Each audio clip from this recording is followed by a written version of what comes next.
que nous avons bien compris la conception du bonheur pour Aristote, il s'agit de voir le rapport avec la notion de devoir. Et pour comprendre cela, il est possible de s'appuyer sur une pensée de Socrate dans le Gorgias. Mieux vaut subir l'injustice que la commettre. Une telle idée se présente immédiatement comme un paradoxe. En effet, Socrate semble sous-entendre qu'il vaut mieux être volé que être voleur. Or, lorsqu'il y a un vol, celui qui gagne quelque chose, c'est évidemment le voleur. Everybody be cool, this is a robbery! Any of you fucking pricks move!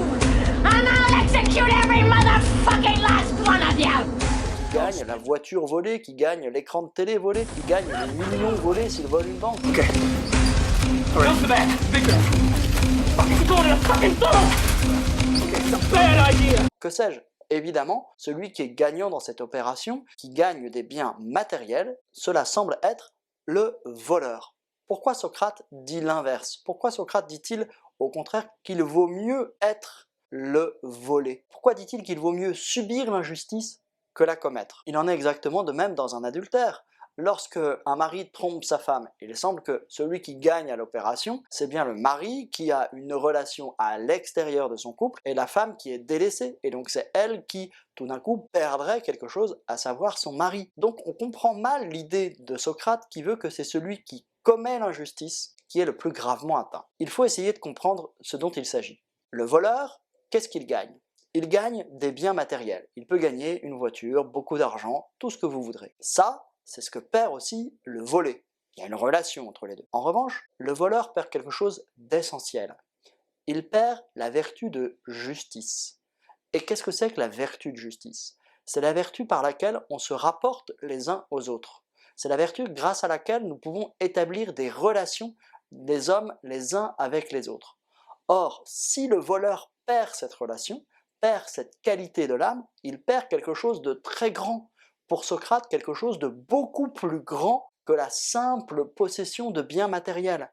Et voilà pourquoi pour Socrate, au fond, le voleur a perdu un bien beaucoup plus grand que celui qu'il a récupéré. Et voilà pourquoi le volé, certes, a perdu un bien matériel, et ça peut être un bien important, mais n'a pas perdu le bien essentiel, qui est une qualité de l'âme, une vertu, comme la justice. Il en est de même dans l'adultère. Celui qui trompe sa femme ou qui trompe son époux, eh bien, ce qu'il perd, c'est la relation de confiance avec l'autre et la capacité à établir des relations de confiance avec l'autre. Or ça, peut-être que c'est beaucoup plus important que les quelques instants de plaisir qu'il s'accorde avec un autre partenaire. Or, souvenez-vous, qu'est-ce que nous dit Aristote? Il nous dit que le bonheur réside dans une certaine activité de l'âme en accord avec la vertu. C'est pour ça que c'est très important de dire que c'est cette qualité de l'âme qui fait le bonheur. Et c'est pour ça donc qu'il vaut mieux subir l'injustice que la commettre. Parce que quand on subit quelque chose, eh bien on perd quelque chose de matériel, mais on ne perd pas cette qualité de l'âme. Et c'est cette qualité-là qu'il faut préserver, quoi qu'il en coûte, parce que c'est elle la source du bonheur. On comprend alors aisément le lien que l'on peut faire entre la quête du bonheur et le devoir.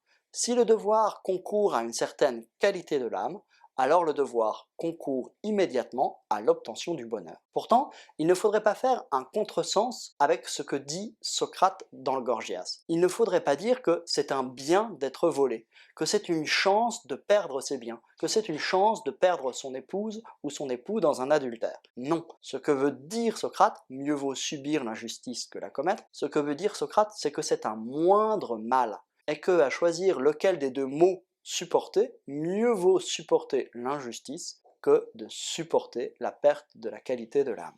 C'est important cela parce que ça nous dit aussi quelque chose du bonheur. Si le bonheur est dans une activité excellente de l'âme, cette activité-là, elle dépend principalement de nous. Nous sommes l'agent principal de notre bonheur. Le bonheur n'est pas quelque chose qui arrive par hasard, par chance, par Dieu, etc. Pour Aristote, l'acteur principal du bonheur, c'est l'individu.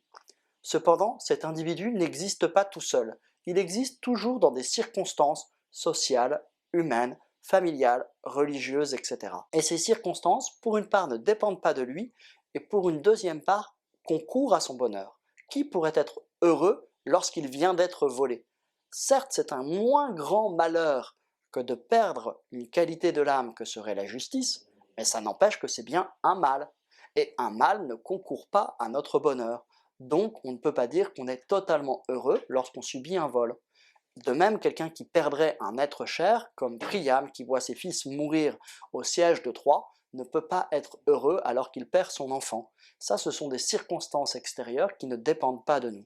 Toute la question, c'est alors de savoir comment faire pour être le plus heureux possible dans les circonstances dans lesquelles il nous est donné de vivre. Et vous comprenez encore une fois que ces circonstances ont une grande importance. Il est beaucoup plus facile de travailler à son bonheur dans un pays en paix que dans un pays en guerre. C'est la raison pour laquelle Aristote, au chapitre 11 du premier livre de l'Éthique à Nicomaque, affirme que les hommes sont bien heureux autant que l'homme peut l'être.